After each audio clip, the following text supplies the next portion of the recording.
네, 여러분 안녕하세요. 매체 기법 수업 시작하겠습니다.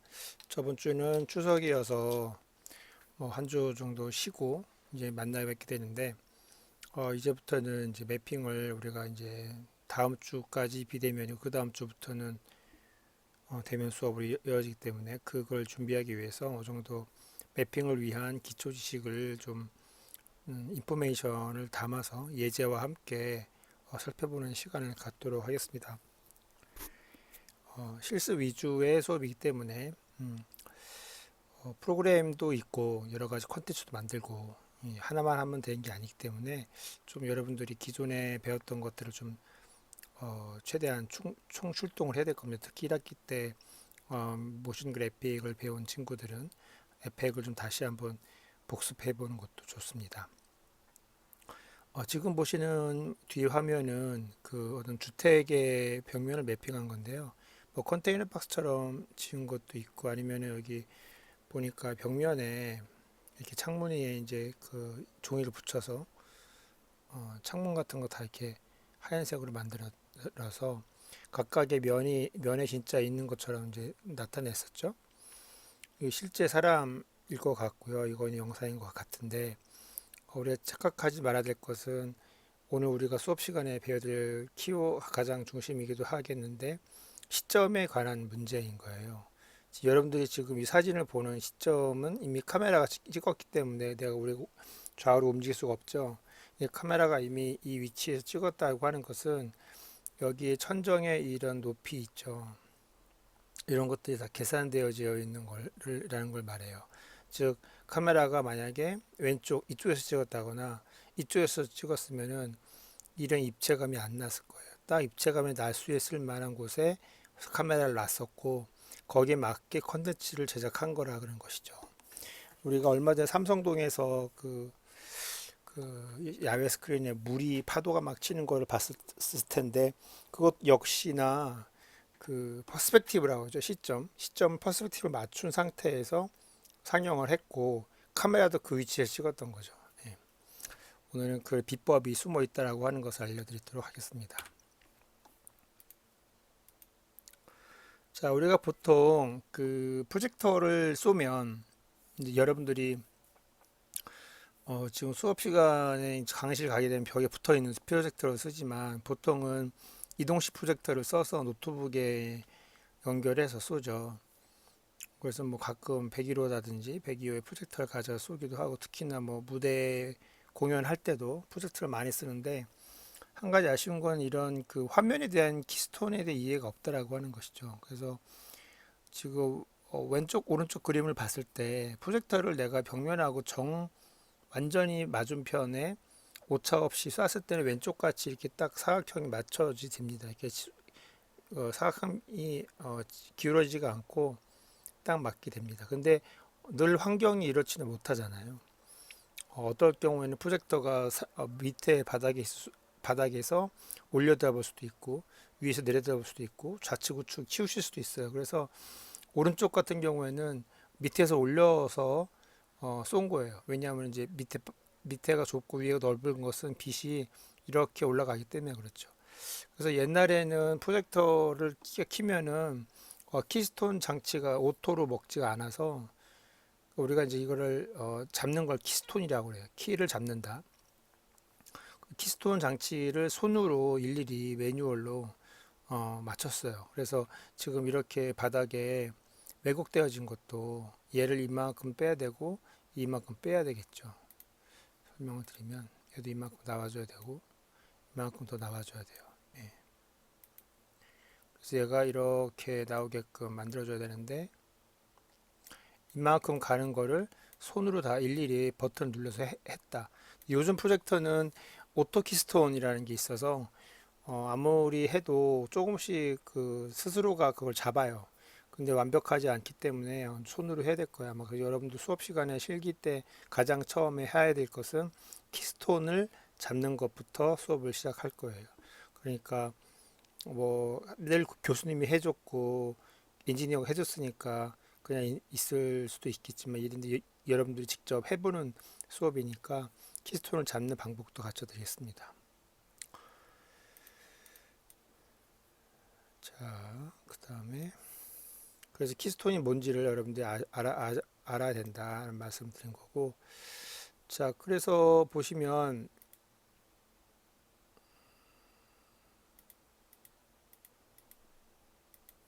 그냥 봅시다. 예. 지금 프로젝터를 아까처럼 여기 이제 버튼이 있어요. 키스톤을 넣을 수 있는 버튼인데 모든 프로젝터 여기 있는 건 아니고 뭐 위에도 있을 수 있고 여러 가지 그 프로젝터를 생산하는 회사마다 다르겠죠. 목적은 바로 이런 화면을 나타내는 게 목적이에요. 그래서 뭐 이렇게 아까처럼 기울어진 경우에는 안쪽으로 드러나야 되고요. 이렇게 넓어질 경우는 밑을 잡아줘야겠죠. 그래서 이 버튼에서는 높이 값, 그 다음에 좌우 값, 그러니까 X축으로 이동하는 거, 또 Y축으로 이동하는 거, XY축을 이해를 해야 됩니다. 여러분들이. 그래서 플러스 버튼을 누르면 점점 이렇게 화면이 바뀌는 게 나와요. 그래서 그 다음에 적당히 됐으면 스탑하면 되고 더 갔으면은 반대쪽 버튼 눌러서 마지막으로 이렇게 맞춰주면 되는 것이죠. 그래서 이런 케이스나 이런 케이스 같은 경우에는 다 키스톤을 맞춰서 정방으로 만들어라. 그게 이제 가장 프로젝터를 기본으로 우리가 다룰 수 있는 방식이에요. 키스톤이라는 방식. 그렇게 되다 보면 프로젝터가 나가는 원리를 우리가 깨닫게 돼요. 요거를 잘해서 엔지니어가 되는 게 그 목적이 아니라 이건 사실은 뭐 누구나 다 할 수 있는 건데 우리가 몰라서 못하는 거지. 할 수 있기 때문에 이거를 가지고 우리가 프로젝터의 빛이 나가는 그 각도나 원리를 이해를 해야 된다는 것입니다. 자, 그래서 그림처럼 보시는 바처럼 이제 이걸 렌즈 시프트라고 그러는데 키스톤을 맞추기 위해서 렌즈를 이동을 해야 돼요. 근데 이제 여기서 말한 프로젝터는 렌즈가 직접 패닝을 해서 카메라 렌즈처럼 패닝해서 움직이는 렌즈는 굉장히 비싼 프로젝트고 보통 우리가 수업 시간에 쓰면 프로젝트 사이즈 같은 경우는 한 2,000원씩 정도 되는데 중급 이하 정도 되는데 거기는 렌즈 시프트 기능이 없어요. 그 렌즈가 움직이지 않지만 렌즈 시프트라고 하는 그 물리적인 장치 말고 그 안에서 좌측 우측 위아래를 조금씩 움직일 수 있게 한다. 키스톤 장치 안에 그게 들어가 있습니다. 그래서 1번 같은 경우에는 아까처럼 밑에서 올려다 쏠 수밖에 없는데 굉장히 왜곡이 되니까 얘를 잡아서 이렇게 잡아준다. 근데 중요한 점은 이렇게 키스톤을 잡게 되면 상대적으로 밑에는 맞춰줘야 직각이 되는데 위에 요 넓은 면적이 사라지는 거죠. 더 작아지게 되겠죠. 얘가 사라지고 이만큼이 축소가 되면서 정확하게 잡히는 걸 말해요. 예. 그래서 한쪽을 잡으면은 다른 한쪽이 상대적으로 움직인다라고 하는 거를 반드시 아셔야 돼요. 자, 이거는 뭐 직접 해보면 손끝으로 내가 눌렀을 때 열심히 왼쪽을 맞췄어요. 열심히 여기만 보고 맞췄는데 맞추다 보니까 이쪽이 또 왜곡이 될 수밖에 없어요. 그러면 그래서 이쪽을 맞출 때는 항상 반대쪽에 대각선의 방향 쪽에 어떻게 반응이 되는지를 살펴보면서 맞춰야 된다. 그래서 이렇게 큰 영상이 이렇게 작아진다. 반대로 교수님 이거 밑에 늘리면 되지 않겠습니다. 그런데 그거는 안 되는 게 이 프로젝터의 범위가 여기까지인 거예요. 이 프로젝터에 나갈 수 있는 범위가. 그래서 더 이상 못 나가고 얘를 기준으로 나머지를 작게 잘라내는 걸 말하고 있어요. 이 그림이.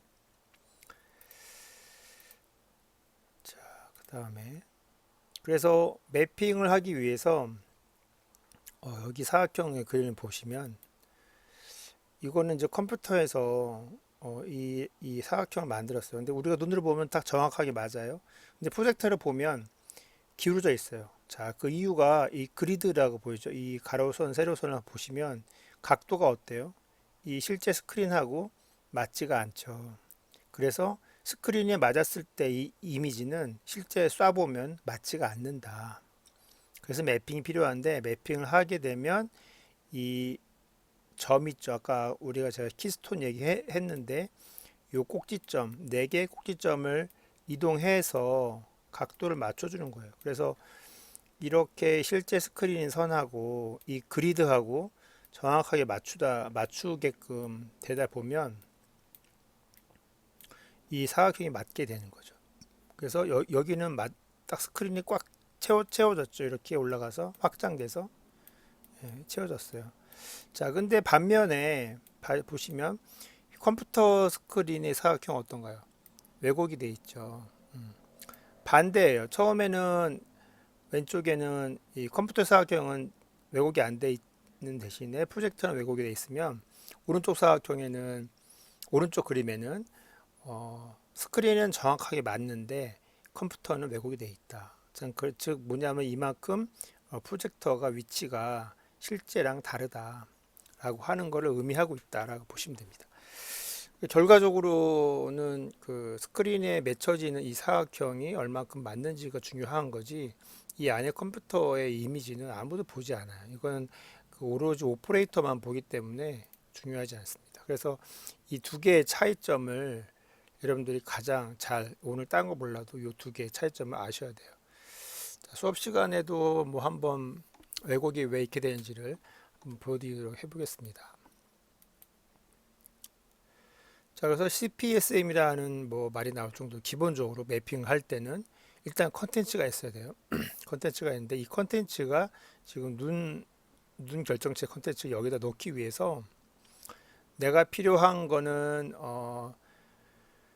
일단은 프로젝터가 필요하고요. 그 다음에 서페이스가 필요하고요. 그 다음에 이거를 매핑할 수 있는 소프트웨어가 필요해요. 그래서 우리가 매핑을 할 때 그냥 프로젝터 한 대만 쓰면 됐지가 아니라 소프트웨어, 근데 거기에 적당한 소프트웨어와 노트북 혹은 데스크탑, 그래서 프로젝터를 연결해서 마지막 서페이스에 얘가 이 컨텐츠가 잘 안착이 될 수 있도록 매핑을 해줘야 됩니다. 그게 바로 이제 프로젝션 매핑의 그 전반적인 과정이고, 프로젝션 매핑을 통해서 우리가 나타내는 게 미디어 파사드의 한 종류예요. 그래서 전전 시간에 얘기했던 강의들이 다 그런 얘기들이었어요. 외벽에 뭐가 나오고 그런 파사드 얘기를 했죠. 자, 이거는 이제 어떤 매핑하는 프로그램 중에 한 장면을 제가 갖고 왔는데, 매핑하는 프로그램 중에 대부분은 어떠한 이미지를, 아까는 사각형이었지만 이미지가 사각형이 아닌 바탕이 투명한 이미지가 있을 수 있겠죠. 아마 우리가 수업 시간에도 PNG나 아니면 PSD나 바탕이 투명한 혹은 알파 채널이 있거나 바탕을 블랙으로 해서 갖고 와라, 그렇게 이제 얘기를 하면 여러분들이 이제 갖고 오면 되는데, 그때 이런 이미지들을 이제 얹히면 프로젝터는 검은색은 뭐라고 그랬죠? 빛의 값이 없다고 그랬어요. 그래서 아무리 프로젝터를 쏴도 프로젝터가 이제 어떤 스크린에 맺힐 때는 검은색은 거의 제로에 가깝기 때문에 안 미치고, 여기 말한 바나나만 이 이미지만 매칭이 되겠죠. 그럼 이제 매칭이 되는데 이 이미지를 이 사각형만 가지고 맞춰지면 제일 좋은데, 만약에 사각형만 가지고 안 맞춰질 때가 있어요. 그럴 때는 메쉬라고 그래서 이렇게 프로그램마다 다르겠지만 어떤 보통 프로그램도 이렇게 메쉬를 만들어줘요. 지금 같은 경우에는 하나, 둘, 셋, 넷, 다섯, 여섯, 7개의 메쉬와 Y축은 하나, 둘, 셋, 넷, 5개 메쉬를 7 곱하기 5 매트리스를 해서 만들었네요. 자, 그래서 이제 요 메쉬를 이동해 준 거예요. 이렇게 얘는 이쪽에 있었겠죠. 이동해 주면서 이 바나나의 위치를 잡아줘요. 우리가 보기에는 틀린 것 같고 왜곡이 된 거 보이지만, 아까 봤듯이 실제 프로젝터가 쏘아지는 면에 기준으로 봤기 때문에 이렇게 왜곡을 시켜서 만들어주는 거예요. 그래서 화면이 왜곡되는 게 아니라 화면을 왜곡 안 시키기 위해서 컴퓨터의 컨트롤 창을 왜곡을 시킨다라고 하는 것을 보여드리고 있습니다. 자, 그 다음에는 영상을 하나 보면서 제가 설명을 드릴 텐데, 방금 말씀드린 대로 매핑에 필요한 도구들, 기본적인 베이직한 것들 한번 안내한 영상인데 한번 보시겠어요? 그거는 뒤에 나와 있네요. 죄송합니다. 그래서 이런 매핑을 통해서 샘플로 만들어 놓은 설치된 영상을 한번 볼 텐데, 바닥에 누워져 있는 스크린이에요. 자, 이거는 어떻게 했을지 한번 생각해 보세요.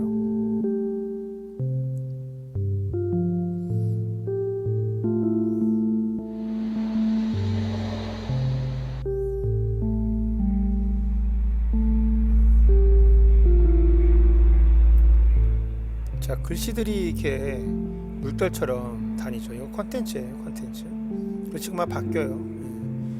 웨이브처럼 되어 있죠. 자, 보면 스크린이 이렇게 길어요. 마치 그 파도의 한 면을 따온 것처럼. 이건 이제 뮤지엄에서 인스톨레이션 하는 거니까 그건 뭐 나중에 얘기하기로 하고, 이런 각각의 면들을 만들어 놓고 여기에 프로젝션을 쐈다. 우리 영화관처럼 하나의 사각형이 아니라 되게 옆으로 긴 사각형이죠. 그러면 이쪽으로 나가는 게 되게 많겠죠. 이거를 몇 대의 프로젝트 했는지는 여기는 나와 있지 않지만 천정이 한없이 높은 게 아니기 때문에 해상도도 보고 하다 보면은 못해도 한 프로젝터가 3대 정도는 최소한 있지 않았나, 세대를 이어서 쓰지 않았나 싶네요.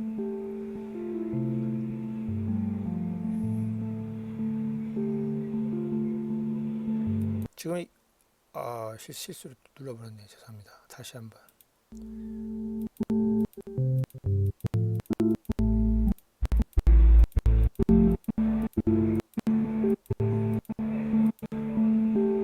자, 방금 전에 이렇게 여기가 밝아져 오는 부분들은 라이팅이 아니라 실제 영상에서 검은색에서 밝아지면서 이 달의 표면, 행성의 표면이 그려지는 겁니다.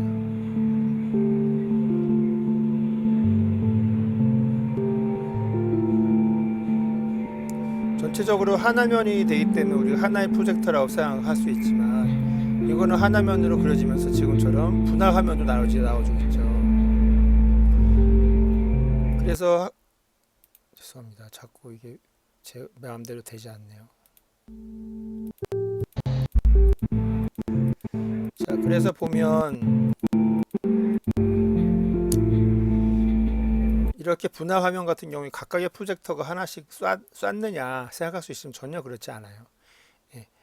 프로젝터가 쏘는 몇 대인지 모르겠지만 이 프로젝트 영상 콘텐츠 안에 1학기 때 이제 애프터 이펙을 배우신 분도 알겠지만 마스크를 입히는 거에 대해서 혹시 이제 아시죠? 마스크 입혀서 조각조각 이 면에 맞게 영상을 배치를 한 거예요. 예.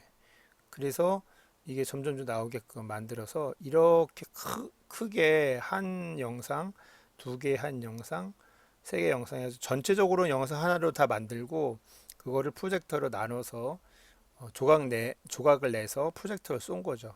그래서 만약에 프로젝터가 4대가 설치됐다 그러면 큰 영상을 4개로 잘라서 하나의 그 프로젝터에 한 대씩 넣어서 이제 동시에 플레이 시키는 거죠. 데스크탑은 하나겠죠. 자, 그래서 이 화면이 하나면 됐다가 분할 화면이 되는 것입니다. 그거를 위해서 이렇게 각을 낸 거예요, 스크린을. 그러니까 요거는 어떤 물체가 아니라 스크린이기 때문에 그 스크린의 컨셉에 맞게 영상의 조각을 만들었습니다.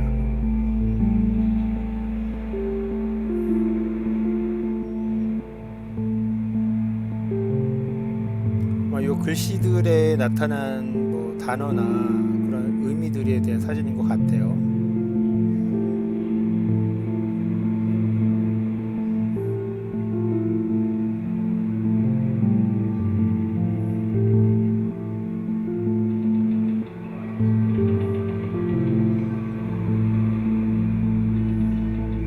글씨가 물결 치듯이 넘어가고, 이렇게 사진같이 이런 것들이 이렇게 조각조각 바뀌는 거는 사실 어려운 게 아니거든요.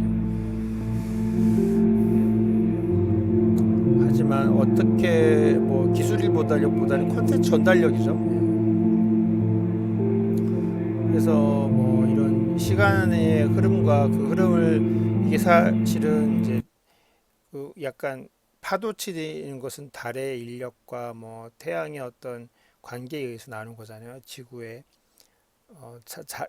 자전과 함께. 그래서 여기 지구의 영상도 보시면 이게 얘만 따로 가는 게 아니라 다 한꺼번에 따로 프로젝터가 나가고 그 안에서 여러 개의 화면을 나눈 거예요. 그러니까 매핑 프로그램 보시면 하나의 프로젝터에 하나의 영상만 나갈 수 있는 게 아니라 여러 개의 영상을 바느질 하듯이 이렇게 딱 붙여서 내보낼 수 있어요. 조각 내서.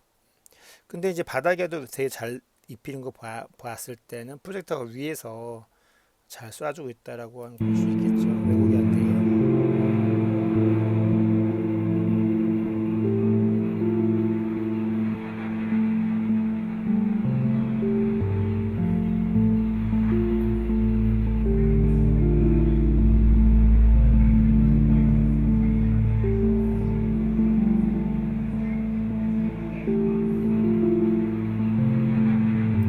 자, 그래서 이런 글씨들 왜곡이 안 된 이유는 아마 그 아까 말한 키스톤을 잘 잡아서 왜곡이 안 된 거예요. 실제로 이거를 오퍼레이팅하는 화면을 보면 굉장히 왜곡이 돼 있을 텐데 프로젝션 된 상태에서는 되게 잘 맞춰진 걸로 되어 있죠.